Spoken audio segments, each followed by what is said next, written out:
I think a lot of the other companies in our space, they're just not technology companies at the end of the day. They are either body shops or they are body shops masquerading as technology companies. One of the things that we simply tell everybody when we first join, quality is the most important thing. Yeah, it's more important than anything else. I definitely want to sell for 30 billion or even 100 billion. I mean, if you think about us as a company, I already have everything I want. Yeah, we're profitable. I have complete control of our destiny. And so I'm really lucky to have all the resources I want to already do anything that I want. Ready to go?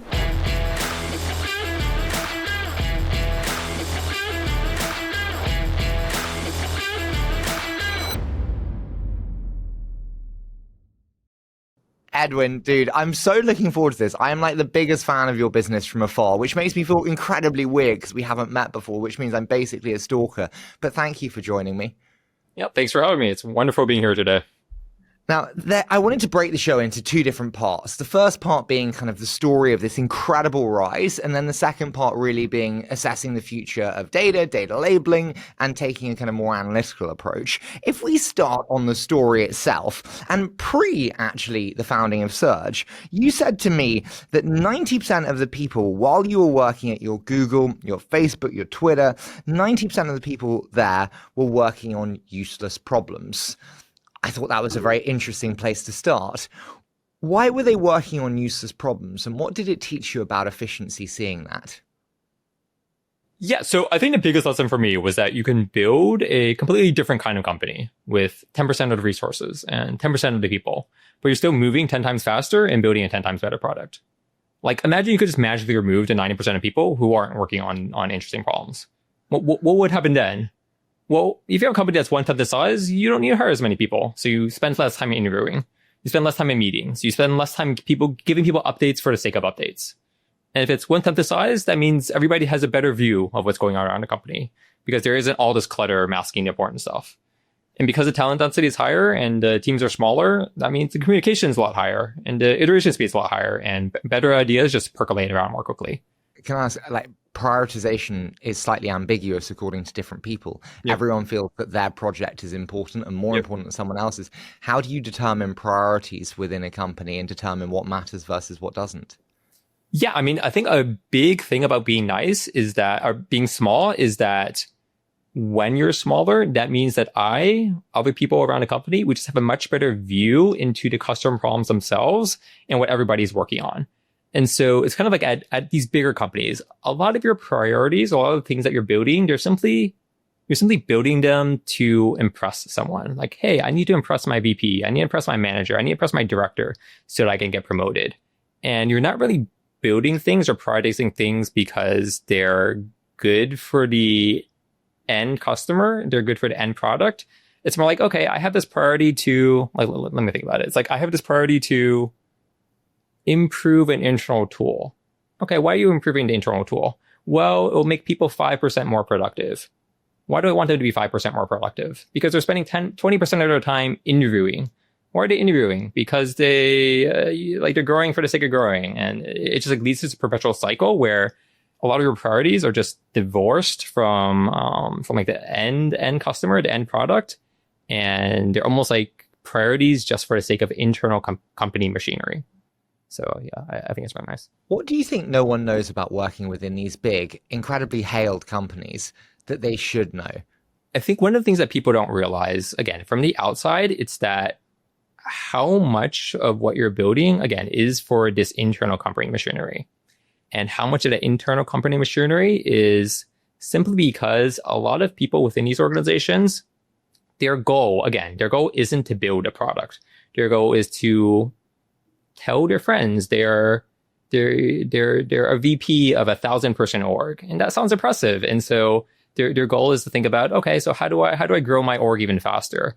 How do I find more teams that I can hire? How do I have these monthly performance reviews where, again, now that I've built this 1,000-person org, I need to prove to my VP, my CEO, that the 1,000-person org I'm building is efficient and useful. And so basically a lot of the work that goes on in these internal companies, or at these large companies, it is simply to kind of perpetuate and grow even further a lot of this like very, very big company machinery that exists purely for like internal reasons. When you're hiring, how do you determine between managers who like to brainstorm and tell their friends that they have 1,000-person orgs and they're very powerful and they are very important, versus doers, those that execute, work, and complete tasks? How do you determine the two? And are there very clear differences?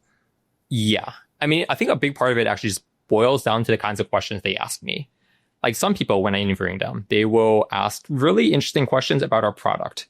They will brainstorm about ideas to make our product even better. They'll be like, okay, yeah, like I went to your webpage. Why don't you improve these things? I tried signing up as a worker. Like, why did these things happen in the flow? I tried working on this project. Like, what if you guys did this instead? And other people are like, if I join in a year, will I be able to be a manager of a company? If I join, will you be able to hire, will I be able to hire 20 more people to support me? And so it kind of just boils down, I think, a lot of times to the kinds of questions that people even have at the forefront of their minds. Can I ask you, in terms of meeting cadence, I'm sorry for being granular, and I told you we go off schedule, but I've had Toby on the show in the past from Shopify, who's obviously advocated for no meetings. Given the ability to spend lifetimes in meetings that are quite pointless, how do you approach meeting policy and what does and doesn't belong in the org? Yeah, so I'm a big fan of that. So like for example, personally, I actually have no one-on-one meetings. And it's kind of funny because oftentimes people will ask me, well, how often do you meet with your reports? How often do you set aside for these meetings? I just don't have them at all. Like oftentimes, like I will just give people my Calendly, and they're just surprised at how blank it is because I try to avoid filling my meetings all day. And so I will actually go out and like sometimes when people join, they'll be like, okay, I need to go and have one-on-one meetings with these 10 other people that I'm collaborating with on a weekly basis. That's just because that's so used to when you come from Google or Facebook. And I tell them, like, why are you having these standing one-on-one weekly meetings? Like, did you not talk to them every day during Slack? Did you...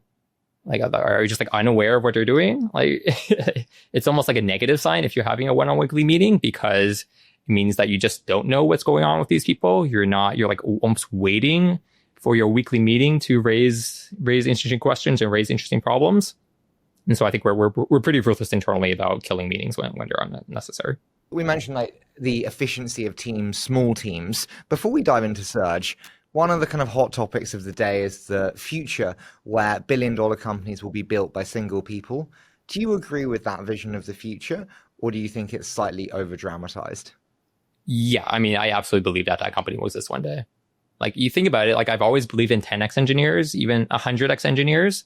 And already you have a lot of these single-person startups that are already doing 10 million in revenue. And so if AI is adding all this efficiency, then yeah, I can definitely see this multiplying 100x to get to this $1 billion single person company. You can't drop 100x engineer without me diving on it. We've been so focused for so many years on 10x engineers. What have been your biggest lessons on 100x engineers? Do they exist actually in reality? What are the signs? Talk to me about that. I mean, like even today, you see how we are like honestly so much more efficient than some of our peer companies, right? And so even for that reason alone, you can already see the fact that a 10x engineer or 100x engineers exist. Like if you even just break it down, some people are simply 2 to 3 times better, like 2 to 3 times faster than anybody else, right? They just code faster. There are some people who simply have 2 to 3 times more better ideas. There are people who simply work 2 to 3 times as hard. There are people who have 2 to 3 times fewer meetings. There are people who simply have ideas that simply other people can't think of.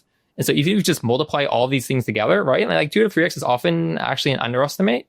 Like I know people who, yeah, literally are 5 times more productive coders than anybody else. And now add in, all the AI efficiencies that you get. Like you can just like multiply all those things out and yeah, you get to 100. Do you think AI turns 10x engineers into 100x engineers or average 1x engineers into 10x engineers? Or maybe both today, but definitely even more so in the future. I tend to think of, it's like good people have so many ideas that they just don't have time to implement. And if you think of AI today as something that isn't necessarily coming up with the greatest ideas, although it can, but it often just removes a lot of the drudgery of like your day-to-day work, a lot of your day-to-day coding. And so if you don't have to spend that time on the drudgery, but you just have like these endless ideas that are just bouncing around your head and AI just helps you put them to paper, then I do think it kind of disproportionately favors people who are already like the 10x engineers. You mentioned the comparative efficiency in the landscape. Without naming names, a lot of people around you, so it's not naming names, but a lot have raised a lot of money to get to a smaller stage than you are. If I were to push you into a camp, is that a result of you being phenomenally efficient where you deserve credit, or where they've bluntly been incredibly mismanaged and resource allocation has not been done well? I mean, I think it's both. I mean, I think a lot of the other companies in our space, they're just not technology companies at the end of the day. They are either body shops or they're body shops masquerading as technology companies. So I just what do you mean by body shops and body shops masquerading as technology companies? I get it, but a lot of people criticize the space with this and say, oh, it's just labor camps, or it's. So what do you mean by body shops or body shops masquerading? A lot of companies in this space, so they don't have any technology. And when I think about technology, it's like they don't have any way of measuring quality of the data that they're producing, and they don't have any way of improving the quality of the data that they're producing. They are literally just body shops in a sense that like they sometimes literally have no technology at all. They don't have a platform where workers are doing work. And so what they're doing is they're simply finding people, like they're recruiting warm bodies. They're looking at resumes, like anybody with a PhD, they'll just like instantly hire them. And then they're just passing them along to the AI companies, to the frontier labs. And so, again, they have no technology. They have no way of measuring what any of these workers are doing. They have no way of knowing if they're doing a good job or not. So they have no way of doing things like, hey, what if I A/B tested this algorithm for improving quality? What if I changed this method of allowing workers through? What if I tweaked our tools in order to like change these questions around? Would it make the workers more efficient? Would it improve their quality? Or would it actually make it worse? They just have no way of doing these things because, again, at the end of the day, what you're passing to like their customers is just the body itself, the person, as opposed to the data. And so what that means is they just they just have no technology to measure or improve anything. Do you think you have a fundamentally different business then? Because you're all lumped in the same category. But if they're passing along a warm body and you're passing along data, it's a phenomenally different product and it's monetized differently, no? Yep. Yeah, again, like if I think about the way we think about it, it's maybe the following. Like, so we have always started out with quality of the data as our number one principle. And as a result, we need to build a lot of technology in order to measure that and improve that. If I think about like what goes wrong, it's that people often just don't realize how difficult quality control is. And people often think that humans are smart. And so if you just throw a bunch of humans at the problem, you'll get good data. And what we found is that is completely untrue.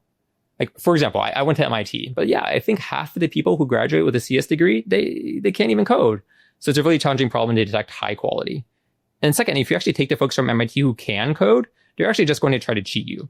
They're going to sell their accounts to somebody in a third world country. They're going to try to use LLMs to generate the data for you.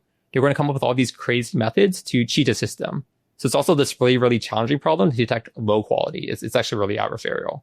And so what we found is that when you want to get the highest quality data to train LLMs that are already, super intelligent, you actually need to build a ton of really sophisticated algorithms. You can't just take warm bodies or, try to improve your methods for resume filtering and then throw people at the problem and get good data and results out of it. Like the teams I know who try this, they actually end up moving 10 times slower than anybody else without realizing it. So again, at the end of the day, I think it's all about the technology that we build to extract the highest quality data possible, as opposed to, again, just throwing warm bodies at the problem. Okay, so we mentioned before the background you had obviously being the hailed companies, Google, Facebook's, Twitter's, and then you said there about the focus on data quality. Can you take me to the founding moment for you, leaving the last company and deciding that you were going to go all in on search? So I used to work as an ML engineer at a bunch of the big companies. And the problem I just kept running into was that it just kept on being impossible to get the data that we needed to train our models. Like I can give an example. So, for example, I used to work on our search and ad systems at Twitter. And one of the first things I wanted to do was build a sentiment classifier. Yeah, it's a super simple problem. All you need is 10,000 tweets labeled as positive or negative to train your models. But our human data system at the time was literally just 2 people we'd hired off of Craigslist working 9 to 5. So even just in order to get started, we had to wait a month. Then we had to wait another month for them to label the tweets inside a spreadsheet because the tools we had were just terrible. And when we finally got the data back, it was actually just completely junk. they didn't understand slang like, she's such a bad bitch. Like they were actually labeling this negative when, it's actually really positive. And they didn't understand hashtags and all these other aspects of the tweets. And so I actually ended up just spending a week labeling tweets myself because that was so much faster and better. And at the same time, this was actually really simple stuff, but the bigger problem we wanted to solve was, how do we optimize our ML systems for the right objectives? And how do we build feeds that are engaging in a positive way for users? Like again, thinking about Twitter. This was the old days when it was a purely chronological timeline. And so one of the things we want to do was just make it easier for our users to discover the tweets that they really cared about. And so the question was, how do we train our recommendation algorithms? And the obvious choice was clicks and retweets. Like you just train your algorithms to produce as many clicks and retweets as possible. But the problem is we tried doing these things and it turns out to be this incredibly negative feedback loop. Like once you optimize for clicks, the most clickbaity content starts rising up to the top. You get lots of racy content, lots of girls in bikinis, lots of listicles about 10 horrifying skin diseases, and so on. And so we want to train all of our models on all these deeper principles instead, where we'd ask our human raters to label tweets and recommendations with product principles, like whether this is a top voice connecting somebody with their interests, or if somebody just had this really interesting insight about a particular topic. If we couldn't even get simple sentiment analysis right, like again, like labeling whether a tweet was positive or negative, we definitely couldn't get this more complex data at the quality scale that we needed. So again, like if you think about, like we basically started Surge in 2020, right after the launch of GPT-3. And I think it really is because there was just so much more that you could see the industry moving towards. And if we really wanted to progress it in all these like really, really big ways, we just needed a different kind of data solution to help the industry. Okay, so you realize this data problem in 2020, you leave Twitter. What happens then? You go heads down into product build for several months. You go about recruiting the first team members. Can you just take me to the build? 2020, dude, it's not that long ago. $1 billion in revenue and you started in 2020. Yes. So the way it worked was, so I've always been a really big fan of MVPs. And so I literally just built myself or V1 in a couple of weeks. Like, I think the really nice thing was, so again, I had worked in this space for a really long time. So I already had a very clear vision of what I wanted to build. So as opposed to feeling like I needed to go out and hire 10 engineers in order to build a product, instead of feeling like I needed to go out and fundraise, 10, 20, $30 million in order to hire, more people. Again, I just wanted to build it myself and I wanted to talk to customers myself. And so that's what I did. And so I think I've already built the V1 in a couple of weeks. I posted about it on my blog. I told people about it that I met. And yeah, there actually was this giant demand for the data already. So I think we were very lucky early on. Okay, so you posted on the blog, you get some demand. You said they're about the MVP and deciding you'd build that first and not raise money. The traditional thinking in the Valley is, I need money because I need money to build. Why do you think that's maybe wrong, and how would you change or advise founders differently? I think one of the things that's always driven me crazy about Silicon Valley is that it really is just a status game for most people. Like, people are just raising for the sake of raising. Their goal isn't to build some great product that solves an idea that they fundamentally believe in. Their goal really is to tell all their friends that they raised $10 million and they get a headline on TechCrunch. Like, I have a lot of friends who've worked at Google for 10 years.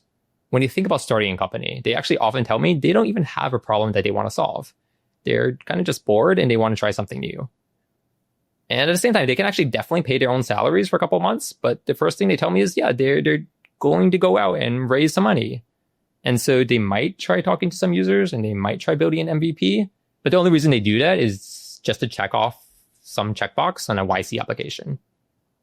And then what happens is they'll just constantly pivot around random ideas until they get something that happens to get a little bit of traction, and that sounds impressive to VCs.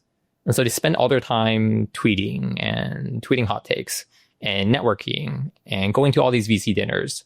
And it's all just so they can get this headline about raising $10 million. And I really think that people's first instinct should instead be to find some big idea that they fundamentally believe in that could change the world. Like, I don't really care why they believe in it. It could be good because they have a lot of experience in the space. It could be because they've talked to a bunch of users. But it really has to be something that they believe in, that they'd double down on for the next few years. Like, if you think about startups are all about big risks, right? Like, you have to believe in something enough that you're going to take a risk building it. If all you're doing is jumping around from idea to idea every week until you land on something that gets you 1,000 retweets, you're not taking any risks. you're just somebody looking to make a quick buck. I have so many questions off the back of that. You mentioned there kind of the loving the MVP and kind of the ease of doing so. Given the tooling that we have today, the ease of MVP has never been greater. Do you think there's any excuse for going out to raise now without an MVP, given the Lovables, the Replets of the world, meaning it's just so much easier? Yeah, for 90% of companies, no. Like there are some companies where you actually do need a lot of capital in order to build hardware or like whatever it is for a couple of years. Like you really need a lot of investment before you can get to your like actual MVP. For like 95% of products that are out there, for 90 to 95% of startups that people are building, no. Like just go out and build your MVP and see if it gets any traction. You said about the inherent risks that you take on when you start a company, obviously. Do you believe in the advice that you should only pursue ideas that only you can do? In other words, the idea is specifically tailored to you and not everyone could solve that problem? Or do you think that's bullshit and it's actually about execution? I actually do believe in it. So again, if you think about the idea of a startup as something that is a place where you can take big risks, where you can build something that nobody else can, and you're willing to just go all out to, again, create something that literally nobody else could. It does have to be something unique to you, because again, like otherwise you're like, sure, you can get to like a decent medium-sized company with a commodity idea. But if you really want to go big, if you really want to build a generational foundational company, I think it really should be about an idea that is almost like unique to you. You said about people maybe gaining value or self-worth in raising big amounts, going to conferences. That is how most people do gain self-worth. When you think about where you derive your own self-worth from, sorry to be personal, but given yours is clearly not that, how do you think about where you get self-worth, self-value from? I think it's kind of funny. So if I think about the things that have made me happiest in the past few years, I can think of like two things off the top of my head. So one is, sometimes our customers, whenever they launch their next big model, one of their first things that they'll do is they'll reach out to me and they'll be like, hey, just want to send you a note that we couldn't have done this without you. And I think that's just so amazing to hear. Like, again, if you think about how often do you get to play a role in building some of the most important technology of our time? And then right after their launch, like these very, very top people who are very, very busy, one of their first thoughts is to thank you because of how critical you were to the operation. I just think that's so cool. So like that is one of the things I often think about. And then I think the other thing that I often think about is, again, in many ways, Surge is an embodiment of me and my interests. And what I've always loved doing is analyzing data and figuring out how to use that data to make models better or to make products better. And so every now and then when I just get the chance to write an analysis myself of the latest frontier model, or I get to read some of the analyses or our internal employees are creating based off of the data that we're providing. Like I just think it's so cool that a lot of the data we're providing, it's just so insightful and it like helps people build models in ways that they just wouldn't know how to do otherwise. So I think it's just like really cool to like help these insights emerge into the world. Can I ask, going back to that story then, so you build out the MVP, you post it, and then you said, luckily, you said it very nonchalantly, Edwin, which is very sweet, like people came and people liked it. What did that look like? How did the initial demand come to you? Sorry, I think I say it nonchalantly because it felt very nonchalant. I think what would end up happening is, so I would find all these people who really were desperate for a lot of really high quality data. And I mean, the way it worked is they would just email me with their request, or we would just jump on a live meeting and we would just get started. And it might take a week or a couple of weeks to negotiate some sort of SOW or contract, just because, a lot of this does have to live within the confines of their company. But I think we were really lucky in that I had a lot of experience in this space. And so I had a lot of experience working with ML engineers and research scientists in the ways that they wanted to get data and the way they wanted to look at it. And so I think things just moved very, very, very, very quickly. And so in the early days, everyone else is acquiring supply side of talent, correct? All the other people that compete in the space. And you're not acquiring that talent supply, you're building product, correct? It was both. because, I mean, obviously we need talent supply in order to make our product work. But again, it was less about, so there are some companies in this space who will simply think of it as a pure supply problem, and they don't give any consideration to the technology, like both the technology, the underlying technology. Like, how do you identify these people? How do you make sure that they're doing good work? How do you remove the bad quality work? Like, they're just literally not thinking about any of the technology aspects at all. And they're also not thinking about the product at all. Like, how do you present the data to the customers? Like, one of our principles, like one of the principles that I've always had, even prior to Surge, when I was just an ML engineer or a data scientist, one of the things that I've always tried to encourage is what we call this visceral understanding of the data. Like, I really just want you to go in and get your hands dirty and look at the data. Like, historically, a lot of ML engineers, they kind of just don't take the time to look at the data. And maybe that's because the data just isn't all that interesting. Like, when all you're doing is drawing bounding boxes on cars, sure, I don't need to look at 1,000 bounding boxes. But when you're doing is, creating poetry, creating mathematical equations, creating new research, like, you want to get your hands dirty with the data to see what it is that you're producing, what you're teaching your models. And so I think it actually really is important, this aspect of viscerally understanding the data that you're getting. Okay, and so we're there doing both, building product and acquiring the talent supply in unison. Fantastic. What did we end the first year at? Like, did we have immediate product market fit? Yeah, I mean, I think it was very, very obvious that there was just huge demand for this product, and there was just so much more that we could be doing. So, Edwin, when there's huge demand for your product, this is even more so the time when everyone goes, now raise money. Hire CS teams, hire sales teams, hire big... Why did you not raise money then? I get it at the start when, hey, you didn't want to do what everyone else did. Why not raise money when it was a hair on fire problem and you had so many people calling you? I mean, I would say there was nothing that raising would help us with. Again, we were very lucky to be profitable from month one. And so we didn't need the money. We didn't need a sales team. Like, I didn't want a sales team going out and selling our product. Like, I wanted people to buy us precisely because they understood the value of high quality data. They saw all the gains that our data was producing.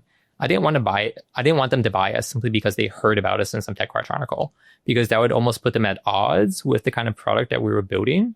Like, one of the things that I think is actually really important is that you want customers who, especially early on, you want customers who believe in your product and not people who are simply giving you a little bit of money. Like, because your early customers will shape the kind of product that you're building, because you're building for them, you're building for their needs. Like, they're giving a lot of really, really great feedback. And so you almost want customers who share the same overall vision. And so that was actually very important for us. Like, I didn't want sales teams who would email 10,000 people and be like, hey, any thoughts on getting good data? And it was just very, very counter to the kind of product that we wanted to build. How do you think about what you just said there in terms of building with your customers, being so close to them, letting you shape your product, but then also not doing the Henry Ford of building a faster horse, and then also not building a product that bluntly isn't relevant for a wider audience base, and you really just kind of tie yourself into a few clients? So I think this is where we actually have a really, really strong vision of what a product should be.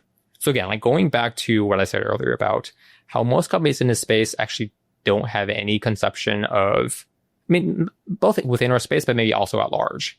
They don't have product principles that they try to adhere to. Again, like, we had very strong product principles from the start. We wanted to focus on quality above all else. Like, if whoever thought that we couldn't give the quality that we wanted, we would just say no. As opposed to these other companies where they're almost like desperate and racing around just trying to get any traction that they can. They're trying to prove to the VCs that their numbers are always going up. They're almost like focused on getting $10, $100, $1,000, wherever they can.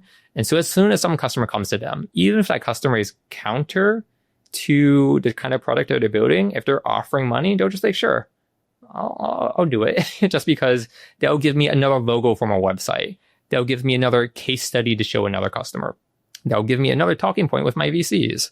Like, I think we're very lucky to not have to worry about that, because we could build for the long-term vision we had, as opposed to pivoting every few months. Like, we just wanted to double down on the idea that we actually believed in. Is there a time when you let quality slip in any area of the company And with hindsight, what did you learn from that? I think we've never let quality slip. I mean, it's such a principle ingrained into everybody at the company.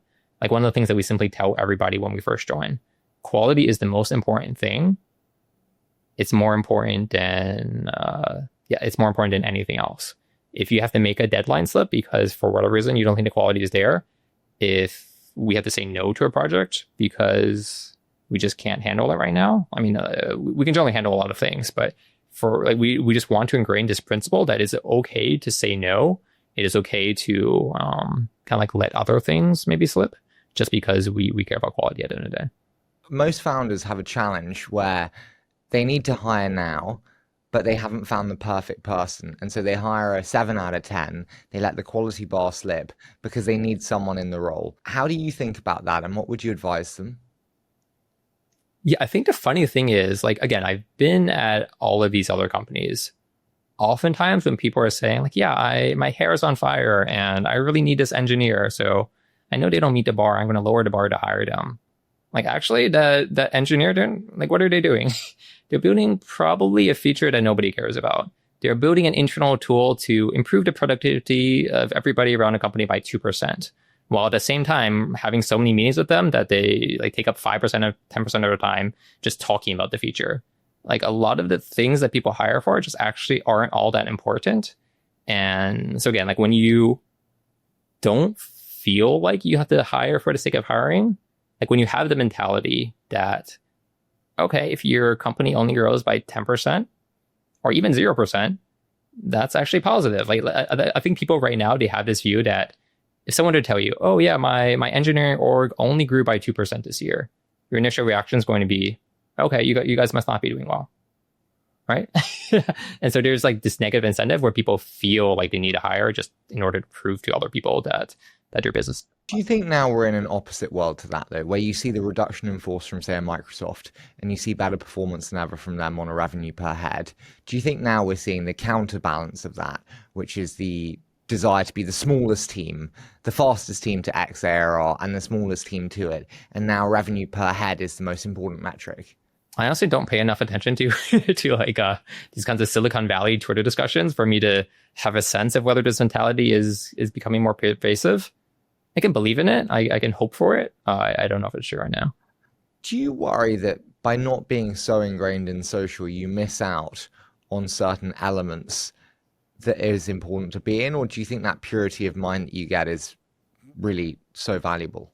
It's kind of funny because, again, I used to work at Twitter and I loved Twitter back in the heyday. But I actually really am glad that I'm not surrounded by default ways of Silicon Valley thinking. So every now and then, if something is important enough, like maybe there's some big new product that is actually really, really cool, or there's some really, really interesting new research paper, it'll be like big enough that even though I'm not monitoring Twitter every day, it will just reach me in some other way. Like, yeah, one of our employees will like post it in our Slack channel, or somebody will email it to me. So like the really important stuff will manage to percolate itself to me in other ways. But I actually am really glad that I'm not worrying about what people are saying about us on Twitter. Or I love that, especially given the irony of being at Twitter for a number of years. I do have to ask, so first year ends, what do you end revenue at on the first year? Yeah, let's just say we've been doing really, really well from the start.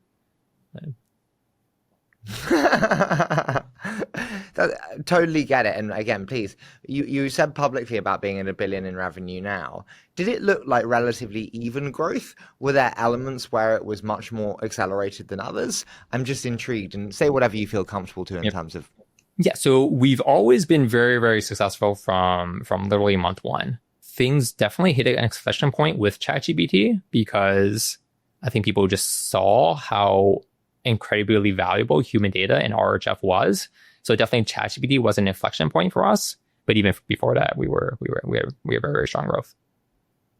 Okay, love that. So post ChatGPT, you really see the inflection point. Another one that I guess is probably quite an important one is Scale, obviously selling and the movement of customers away. How did the world change for you with the Scale acquisition? So it's interesting because I think it was an open secret where a lot of top researchers already knew who we were. Like they already knew that we were the biggest and the best in the space, even though we've been pretty under the radar. And so most people were already working with us. And so yeah, there were a lot of teams who were using Scale for legacy reasons, or they just didn't happen to know about us. So we've been getting a lot of new interest from them too. I think the more interesting thing has been, it's kind of been really fun seeing how we've opened their eyes to what really amazing, really high quality data can actually look like. Like a lot of them have tried getting human data from other teams, and they tell us it's been this slog. They'll spend months trying to improve the data quality for really basic stuff, and it will look like it's better for a month, but then it will just quickly regress. And so we have this concept where we just want to get started immediately. We want to show them really, really high quality data immediately. But then we also want to, like one of the big concepts for us as a company is we always want to be producing data that is like that you simply couldn't get anywhere else. Like there's so much richness and complexity in types of things that we do that we just want to open up new avenues of research and open up new avenues of like new types of products. And so I think a lot of these new companies or these new teams who've been coming to us, they did help. It's just been a breath of fresh air for them. I spoke to Garrett at Handshake right after the acquisition. He said, like, I'm just staying up all night. There's just a tidal wave of Scale customers moving to us. Did you have the same, though, in terms of that tidal shift in customer demand shifting to you, as well as the realization that you mentioned there? Yep. I mean, so I would say I'm pretty sure that a lot of these other companies, they are, like at the end of the day, people want high quality data and they don't want to be working with body shops. And so I think we've seen like a massive wave of interest because like, yeah, like the space is really large and there are a lot of teams who are still using Scale for legacy reasons. It's like at the end of the day, we were already the biggest to invest in this space. And so even when there were teams at some of these larger companies who weren't working with us already, they kind of like knew who to turn to. Do you think everything has a price, Edwin? I mean, I think for some people, like they have a price, but I think we don't. You said you wouldn't sell to Zuck for $30 billion. Would you sell for $50 billion? No, I mean, I definitely want to sell for 30 billion or even 100 billion. I mean, if you think about us as a company, I already have everything I want. Yeah, we're profitable. I have complete control of our destiny. And so I'm really lucky to have all the resources I want to already do anything that I want. And there aren't many companies who can say that. What are you doing this for? You're such a dude. I've interviewed 1,000 founders in the nicest way. I've almost never met a founder like you, and so in a nice way, it's really special. But with a pure mindset like you have, what are you doing it for then? To build a business that you can pass on to the next generations, to build a legacy. What is it for you? I mean, I think it really is to help achieve AGI. Like if you think about every like what do kids dream of? Like yeah, when you're a kid, you literally dream of building AI that can do all these amazing things. And now we have the chance to do it. Like I really do think we are such a critical aspect of what all these companies are building. Like again, a lot of our customers at these Frontiers Labs, they will just often tell me they wouldn't be able to build what they're building without us, and they're just amazed at what we do. And so being able to be this critical part of what is literally the greatest technology of both our time now, but also maybe one of the most important things we can ever build. That's amazing. And so why would you get acquired and stop doing that? Because yeah, getting acquired would be really limiting. It would be this admission of failure and jumping ship because you can't make it on your own anymore. When we're the opposite, we're incredibly successful and there's literally nothing else that I'd want to do instead. It is 2040 and we still do not have AGI. What is the primary reason why that would be the case? So I think there are two reasons. One is that there will always need to be more breakthroughs, whether it's breakthroughs in, how you leverage all this data or breakthroughs in different types of algorithms that you're building. And then another one is just how you gather that data. Like at the end of the day, I think a lot of data will be, it's like in order to cure cancer, how will you gather the data that's needed to make those breakthroughs? Maybe you're going to have to run real world experiments, real world studies, and those studies will simply take time. And so will there be a way to speed up those experiments through various kinds of simulations or just other forms of gathering data? I don't know, but there is there's some of the question, how do you get the data even faster? Which I think will be very, very important. Speaking of kind of evolutions with AGI there, I do just want to ask on like the changing nature of data. How will the data needed evolve as AI gets smarter and smarter and smarter with each evolution? So a lot of people talk about the shift to PhD level data. And yeah, I think it's important. Like, yeah, it's actually really interesting how we basically have the biggest group of the smartest people in the world working on our platform. Like, we actually have Harvard professors and Stanford PhD students and Princeton computer science theorists working on all these really interesting problems with us. Like, it's kind of crazy. Like, if you think of all the PhDs, even at Google or Meta or Microsoft, we have way more than all of them combined doing work for us in a single day. And it's also true, they're not just writing random JavaScript code to improve ads. They're actually pushing the frontiers of science when they're collaborating with these models. But I think what people underestimate is that having a PhD isn't enough. Like, a lot of PhDs, they just aren't good at this type of work. Like, again, like I said before, there are a lot of body shops and recruiting shops in our space that basically just look whether you wrote down that you have a PhD on your resume, and they'll just instantly give you work if so. But a lot of PhDs just aren't very good. Like, I think 80% of the computer science PhDs I know, they write shitty code because they're only good at math and algorithms. And then you think about people like Ernest Hemingway. He didn't have a PhD. I don't think he even went to college. And so I think there are two things that are important. Like, again, there is this underestimated aspect of our space where you actually need a lot of technology in order to make sure that you're delivering really high quality data. Like, I think it's like a lot how like Vimeo has a lot of so-called high quality videos, but yeah, they don't have any algorithms. And so YouTube's videos are way higher quality and more engaging in the end. And then the second is it's just that a PhD isn't enough. Just because you have a PhD doesn't mean that you can make some breakthrough in physics. What you also need is street smarts. Like, you need the creativity and the mental fortitude to think of really interesting problems and find these problems and probe LMs and see whether they can solve them today, and then teach them in really interesting ways. Because otherwise, if all you're kind of doing is throwing PhDs as a problem, all you're doing is teaching models how to hack silly benchmarks and get good at basically the equivalent of SAT problems. If that's the landscape though today, which is PhDs aren't enough, because a lot of PhDs aren't great quality, how does that change over time? Will you have a dramatically larger supply side? How will the tooling of the supply side change? How will their ability to turn around work change?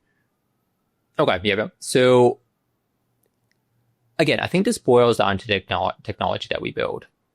Like, over time, it's simply true that people are going to be trying to solve more and more problems. And so when you have like us, like we have hundreds of thousands, millions of people working on our platform. When you do that and you have 1,000 projects, like 10,000 projects that are literally running in any given week, how do you make sure that you are building technology to identify who are the top 1%, top 2% of people who can really push the boundaries of physics problems with these models? Or how do you identify the top, again, like 2 or 3% of people who are writing the most amazing poetry? How do you find those people? And then also, how do you remove the worst of the worst? The people who will inevitably try to cheat you and spam you, and they will basically regress the models if you allow their data through. Like, it actually is a really, really prevalent problem, and you just need a lot of technology to build this. And then at the same time, like, these are researchers who want to move really fast. Like, researchers at all these frontier labs, they're, again, like, all the algorithms are changing every day. And so they want to try out new projects every single week. And so if you're not moving fast enough, like if you're unable to create a new template, or you're unable to find the expertise that you needed, like literally within the next day or the next week, it's just going to be too slow for these researchers.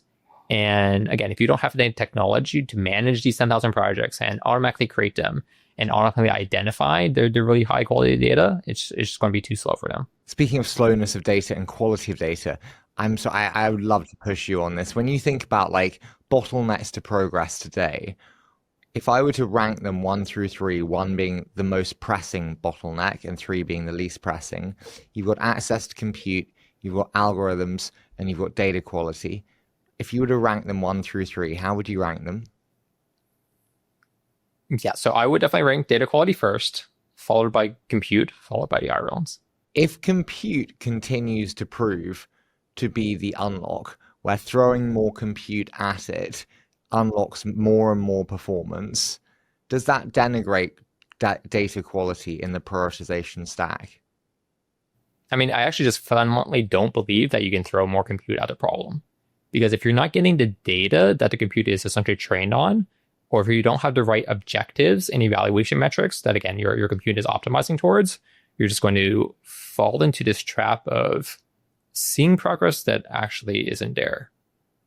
Like I can give you some examples. So let me talk about why I think data quality is such a problem. So I think data quality issues have already been a huge setback for a lot of frontier labs. Like one of the things that we often hear from teams over and over is that before they used us, they tried getting data in other ways. And so they train their models, they'd evaluate their models, and their metrics kept going up. But after 6 months or even a year, they realized that their training data was shit. Their evaluation data was shit. And so all the progress that they thought they were seeing was actually completely misleading. And they either made no progress or their models after 6 months were even worse than when they started. Like, for example, we see this a lot with LM Arena. So LM Arena is this popular leaderboard of LM models. And it's basically the equivalent of clickbait. What happens is that you have people going on to what's called a chatbot arena. They'll enter a prompt. They'll see 2 model responses, and then they'll vote on which one's better. But they're not taking the time to really read or evaluate the model responses at all. Like one of the models could have completely made everything up. And these participants, they'll vote on it because it has emojis and nice formatting. We've literally seen this in the data ourselves. Like one response will just be a complete hallucination. But because it has an emoji and because it has a couple of words bolded, people will just like, okay, yeah, like that looks good. That looks much better than this other thing than that I didn't take the time to fact check at all. And so one of the things that we've learned is that the easiest way to improve in this arena is simply to make your model responses a lot longer. Like one of the funny things is that if you actually take the top model on this leaderboard, the number 1 model, and you ask it, when did the Pope die? It will give you a really long response that seems impressive, but it gets the answer completely wrong. It tells you that Pope Francis is still alive. It will even tell you that there are search results that indicate that Pope Francis died in April, but actually these were just rumors and misinformation, and he's still alive. Like, it's wild that this model will say this. And so, yeah, so again, like what happens is that there are a lot of companies who are trying to improve their leaderboard rank. And so they'll see progress for 6 months because all they're doing is unwittingly making their model responses longer. They're adding more and more emojis. They're adding more and more formatting. And so they see their models climbing on this leaderboard, and so they think they're making progress, when all they're doing is training their models to produce better clickbait. And they may finally realize 6 months or a year later, but it means they basically spent the past 6 months making zero progress. So again, like this is what happens when you kind of like throw compute at a problem without understanding the underlying training data that you're like, again, like throwing the compute towards.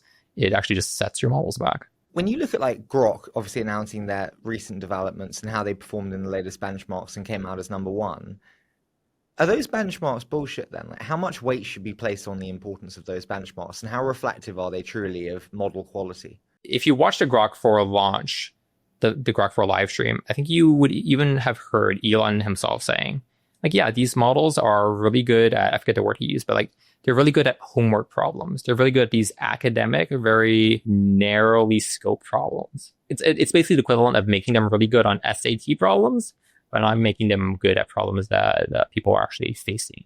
Totally get you. Were you surprised by how far Elon has been able to get with Grok as fast as he has done or not? Like, again, I think Elon has this, it's kind of funny. So before we worked with the team, I didn't really have a conception of what an Elon company was like. But yeah, I mean, we work really closely with the XAI team, and it's actually just incredibly refreshing to see how they operate. Like they are all very, very mission oriented, and they're all incredibly smart, and they work incredibly hard. Like it will be 11 p.m. at night, and I'll DM them, and someone will want to jump on a meeting, and yeah, I jump on a meeting with them, and I see them. They're in the office, and there's a ton of people behind them. So like they're all they're just like crazy hacking together on all these problems. And so I actually think it's incredible. And it's this kind of embodiment of what a startup can do when you really believe in something and are kind of like willing to do whatever it takes to achieve it, as opposed to living within the confines of this giant bureaucracy. So I think it's actually really, really impressive.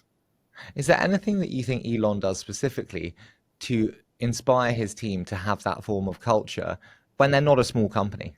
I think it's almost that you know what you're getting into when you work at Grok or when you work at XAI or any of these other companies. Like, you know, when you interview that these people are incredibly mission oriented. You know, when you interview that everybody works super hard. You know that if you want to work there, you're going to have to be the kind of person who has the same values Otherwise, you just shouldn't join because you'll be miserable. And so it's this fact that it has such a strong culture and such a strong belief in what they're doing. It just attracts people of similar talent. But I do want to touch on kind of the working hours that you mentioned there, but everyone poses synthetic data as a big threat. And what happens to your business when we have synthetic data that is obviously created automatically and labeled automatically?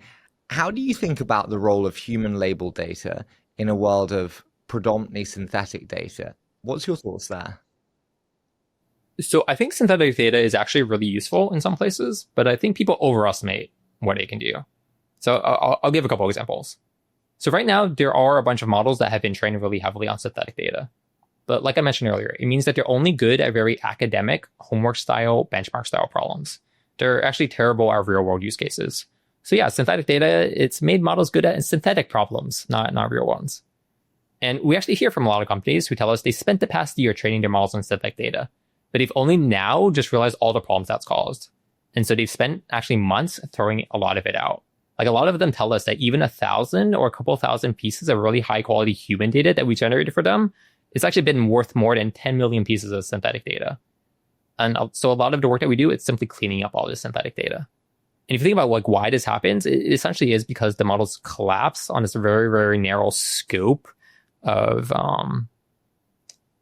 like similarity that the synthetic data creates. And so it just doesn't give the models the kind of the diversity and generalizability that they need. And then one other point is that there's also this interesting phenomenon where models simply make a lot of mistakes and have certain misunderstandings that humans never will. Like I was actually just playing with one of the frontier models recently, and it kept on just randomly outputting Russian characters and Hindi characters in the middle of its responses. Like this is a mistake that would be obvious to any human, to any second grader, but the model just didn't know. And it's like shocking that a model in 2025, a frontier model in 2025 would do this. And so it's almost like you always need this external value system as a kind of safeguard to make sure that the models are working properly, just because the models themselves have such a different set of way of thinking.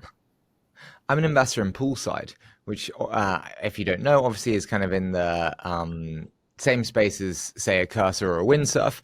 But that bluntly, they seemingly are much more behind because they've built their own models. And they believe very much in the power of verticalization of models and specific models, or specialized models, so to speak. How do you think about the future in terms of monolithic, generalized, very large-scale models versus the requirement to have very narrow, very specialized models for things like code creation and development? So I think there's an opportunity for both. And the reason I think that is, it's because on the one hand, you have these giant, all-powerful models. And sure, they can be really, really good and really, really powerful. And in like a raw capability sense, at least right now, I think they will be able to do what they'll be able to encompass all of these different use cases. But in the same way that a company, so take a company like Google or Facebook, there are simply some products that they can't build because building those products would be counter to the like culture or the business goals of like the overall parent company. And so in the same way, sometimes you need to be able to move faster and to take big bets on certain kinds of products. And like the all powerful model just can't kind of let that happen, because if you let it happen within this like one small domain, it'll kind of almost like pervade the entire model. So sometimes you do need like the smaller models to break through if they have like a really unique view on how they're operating. Can I ask you, Edwin, you are very composed as a leader, as a CEO. Now, really, it translates incredibly. Where are you not meeting the bar? Where are you not great and you are aware of it? So I think one area where I'm not great, which is kind of funny, but one area where I'm not great is I'm really bad at understanding financials. So sometimes people around a company, they'll try to tell me, like, hey, have you been paying attention to our revenue numbers? Have you been paying attention to our costs? Have you been paying attention to our margins? Like, do you even know what they are? And I don't. Like, there are just like these financial metrics that like I could not tell you what EBITDA is. I mean, I know the acronym stands for, but the difference between that and revenue and profit and net margin and like I actually just don't know any of these terms. And it's just like this blind spot. Like no matter how much I tried to understand these things, I just can never remember. And so What single metric defines the health of the business to you? What metric, if I showed it to you every morning, you'd be like, okay, I know the state of my business. If I could paint my perfect North Star, and this is something that I think we want to work towards, like it's something that we actually want to build for the industry. But it's like, are models progressing in fundamental ways? Like, are they actually getting more intelligent? Like, are their capabilities improving? Again, as opposed to simply climbing up a meaningless clickbait leaderboard. So are these models progressing? And then how much of that is kind of like due to us, whether it's due to our training data, or whether it's due to the evaluations we provide, or whether it's due to the insights that we provide all these researchers for ways that they can improve their models. Like if there's a way to measure that, I would love it. I think the closest proxy we have for it today is just like the variety of projects that we're creating.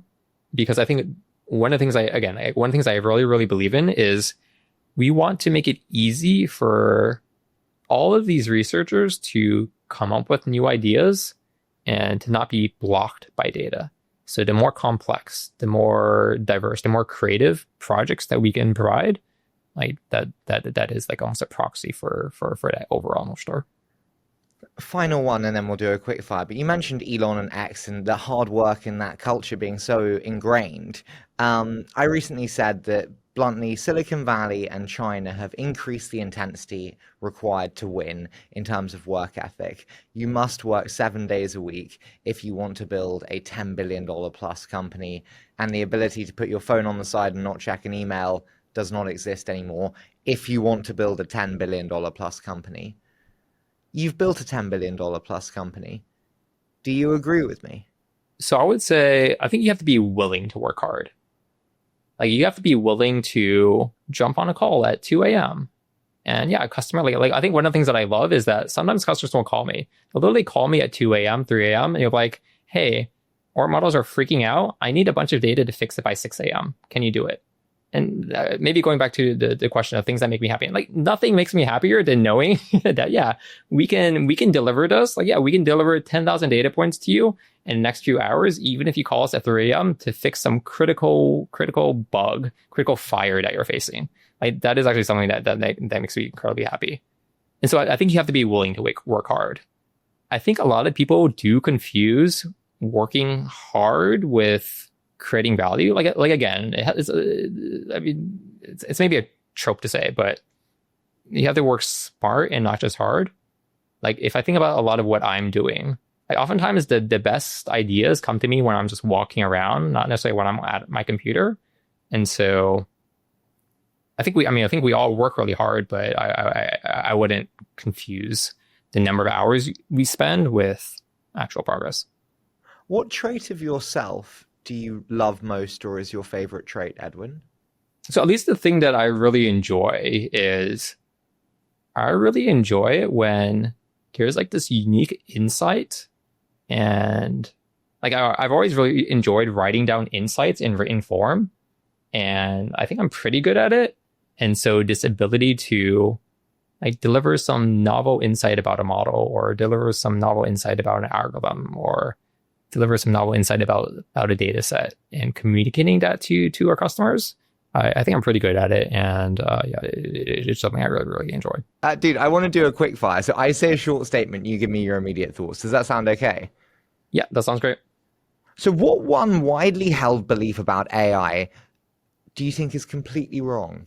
So I think a lot of people think AI safety is overblown, but I think they ignore the paperclip maximizer problem, where you have AI models that are accidentally trained towards the wrong objectives, even though this is a big problem that all the models face today with all the issues around LM Arena and benchmark hacking. So I actually think it's a really important problem that people should be thinking more about. So you think AI is much more dangerous than we let on? Both dangerous, but that it can be accidentally maximized towards the wrong objectives. That, like today, okay, sure, like if you maximize towards these LM Arena objectives or benchmark hacking, you're like the worst that will happen is that your models will regress in progress a little bit. But the more fundamental problem is that people don't realize this. And so in the future, when the models are more powerful, and yeah, you're basically accidentally maximizing AI models towards the wrong objectives, and you just have no idea what will happen, almost like a similar phenomenon to what's happening today. But because the AI models are so much more powerful, like, yeah, they're literally building the code for an insurance company, or they're literally building the code for, some trillion dollar company. Just the consequences can be much worse. You mentioned about gaining true passion, love for building towards AGI. I hate myself for asking this question. It's a shit question. I hate it. I'm so embarrassed. But if you had to put a number, 2028 or 2038, which bracket would it be in and why? So I think it would be 2028 if you're talking about automating the job of the average engineer, and then 2038 if you're talking about curing cancer. Sorry, 2028, automating the job of the average engineer. I had Vlad on the show from Robinhood today. It went out, and he said 50% of code created by Robinhood is now by AI. Benioff said the same on the show, 50%. Are we not at that stage already? How much code from Surge is created with AI? I don't think we're at that stage yet. At least if you're working on deeper problems that aren't just random features, like, again, if you're concentrating your company on the 10% of problems that are most important, I don't think models today can write 50% of the code, and come up with 50% of the ideas that people are actually going to be meaningful to your company. Sure, if 90% of your company is writing little features that nobody cares about, or improving the efficiency of your code base by 1%, then yeah. But I don't think we're at a point if you're really working on meaningful problems. What question should every AI company be asking themselves, but isn't? So if you're a frontier lab, the question is, are you actually improving your models in their raw intelligence, or are you just hacking benchmarks? If you're a product company, yeah, the question is why the frontier labs won't be able to instantly replace you. Do you think they will? I don't ever worry about that in terms of application layer being absorbed by model layer, just because I think there is infinite product breadth that they could go after. They can't go after everything. I think they can't go after everything, but there are so many things where, yeah, you literally just want to chaff the model in this very simplistic, universal interface that, again, like, think about Google search. Like, I actually do feel, I have felt that maybe 50% of the things I used to Google search, they are replaced by ChatGPT, or they're even better with ChatGPT. And so, there's a very pleasing aspect of a universal, all-intelligent interface that I think people will just gravitate to. What would you do if you were Sundar today? Would you kill your golden goose with the ads engine? So the difficult problem, I think, for Google is they have to be willing to take a short-term hit to all their advertising revenue in order to build something better. And that's just really hard. Incredibly hard. Final one for you. Actually, penultimate one. What did you believe about the future of AI that you now no longer believe or have changed your mind on? How I see a world where there actually will be multiple frontier AI companies, frontier AGIs, just because every one of them will be able to go in a different direction. Like, you see it already. You see it today playing out already with the differences and the strengths and weaknesses of OpenAI and Anthropic. And I just think that trend will continue. What does that mean? I'm sorry, if you just play that out, what does that landscape look like then? Because OpenAI and Anthropic are so unique in their properties and characteristics. It means there'll be 10 more of them? What does that look like? I don't know if there'll be 10 more of them, but I can certainly see even like 3 more of them. And I just think each one will have different trade-offs that they're willing to make, different focuses that they'll have. And like even today, like, Claude is really, really good at coding. Claude is really, really good, I think, at enterprise and like instruction following. Whereas ChatGPT is, yeah, it's like more optimized for consumer use cases. Like, I think it actually has a really, really great and fun personality right now. And then Grok, like, yeah, Grok is willing to maybe answer certain questions that maybe it should, maybe it shouldn't, but it's willing to be a little bit transgressive in ways I actually think are very, very interesting. And so I actually think that just like this willingness to have different personalities and different boundaries and different focuses on your models, that just leads the models to be good at different use cases, just in the same way that, like, yeah, there's like I think analogy is there isn't a single poet, there isn't a single mathematician that is like the greatest mathematician of all time. They all have different focuses. They all have different ways of approaching these problems. And I think that richness, like what we often call like richness of human intelligence, that will apply to models as well. Have the biggest model providers been founded today? Don't think so yet. I can actually see big, new, even more powerful model developers appearing in the next few years. How so? How does that look? Because like when you think about like funding them, the capital intensity or capital requirements are so large. I don't know anyone who's willing to. All the big players in the financing world, bluntly, have already got their horses in terms of this race. How does that even work? I think it's because it depends on what you view the long-term vision for AGI to be. Like, if you believe that we are still only, like, despite all of the immense progress that we've made, if you believe that we're only like, I don't know, 1%, 5% of the way towards AGI, because yeah, we literally want AGI systems that can, in the future, cure cancer and send rocket ships to Mars and like design entirely new philosophical systems. Like, these are big, massive problems, and as opposed to simply automating away the job of the average L3 or L4 software engineer. Is if you believe that there's like, we're only, again, like only 2% or 5% of the way there, there's just so much more headroom. It's like almost like asking, do you believe, 10 years ago that Google was going to be the final search engine in the world?